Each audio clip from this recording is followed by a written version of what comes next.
Le balado, le planif. Dans l'angle mort, avec Isabelle Bérard.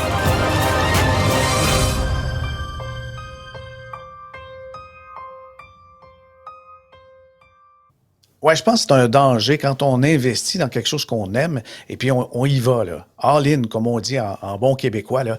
On met tous ses œufs dans le même panier, que ce soit les crypto-monnaies et beaucoup l'immobilier.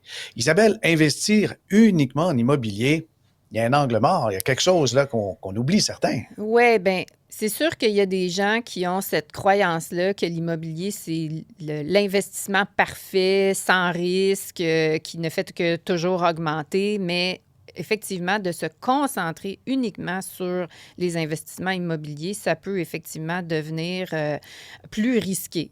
Et il y a différents risques. Oui. Il y a différents risques associés.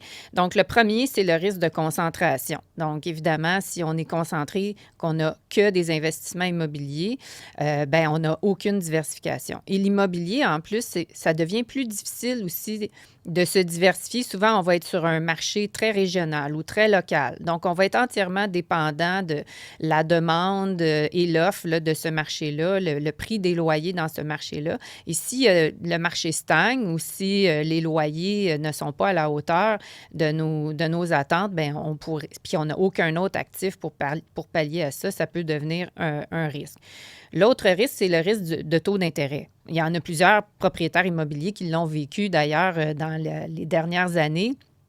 Un immeuble qui est rentable à 2 de taux d'intérêt sur le prêt hypothécaire peut devenir franchement déficitaire lorsque les taux d'intérêt augmentent à 4,5 ou 5 Donc, à chaque fois qu'on renégocie notre prêt hypothécaire, le risque du taux d'intérêt peut venir faire en sorte qu'on n'ait plus de flux monétaire positif, qu'on soit obligé d'injecter de l'argent de nos poches. Donc, en soi, là, ça peut être un risque. L'autre angle mort, ce sont les coûts cachés de l'immobilier. Être propriétaire d'un bien immobilier va nécessiter d'autres dépenses ou d'autres investissements, que ce soit l'entretien, les réparations, les rénovations, les taxes foncières, les assurances, habitation, le déneigement.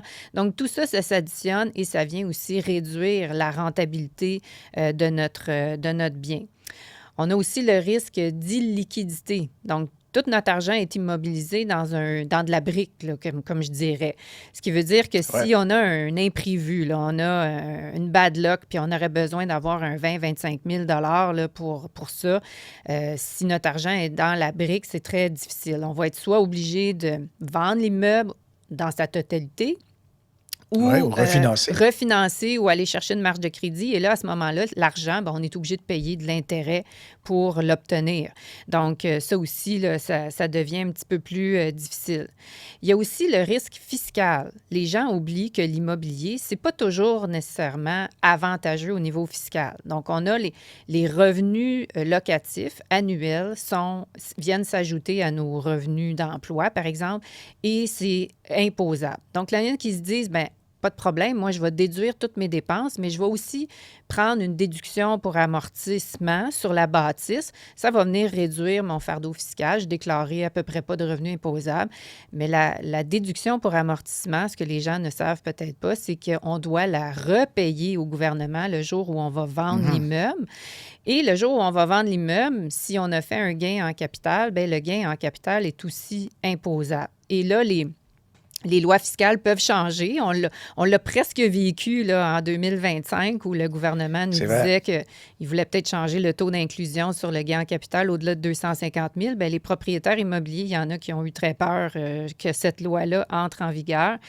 Il y a aussi le risque opérationnel. Donc, la rentabilité de l'immeuble va dépendre de nous-mêmes, de l'entretien qu'on fait de l'immeuble, de notre saine gestion qu'on va faire de l'immeuble, des locataires, tout ça. Donc, du temps qu'on y consacre. Du temps qu'on y consacre. Un immeuble va conserver sa valeur si on s'en est bien occupé et si on a consacré le temps nécessaire. Il y a aussi le risque réglementaire. Donc, les règles peuvent changer, que ce soit au niveau des taxes municipales, des règles de zonage, les restrictions environnementales. Donc, l'immobilier va être très sensible à toutes les décisions politiques qui peuvent se prendre. C'est des choses sur lesquelles on n'a absolument aucun contrôle.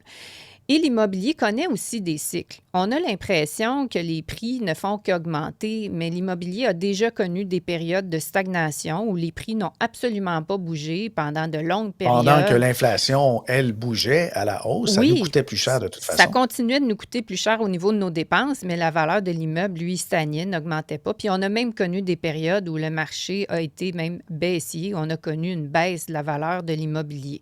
Donc, il y a quand même les cycles qui ont lieu aussi dans le marché immobilier. Donc, le fait de concentrer notre richesse uniquement là, ça peut devenir un risque. C'est pas mauvais en soi d'investir en immobilier. C'est le fait de uniquement concentrer le tout dans l'immobilier, ça nous met quand même à risque.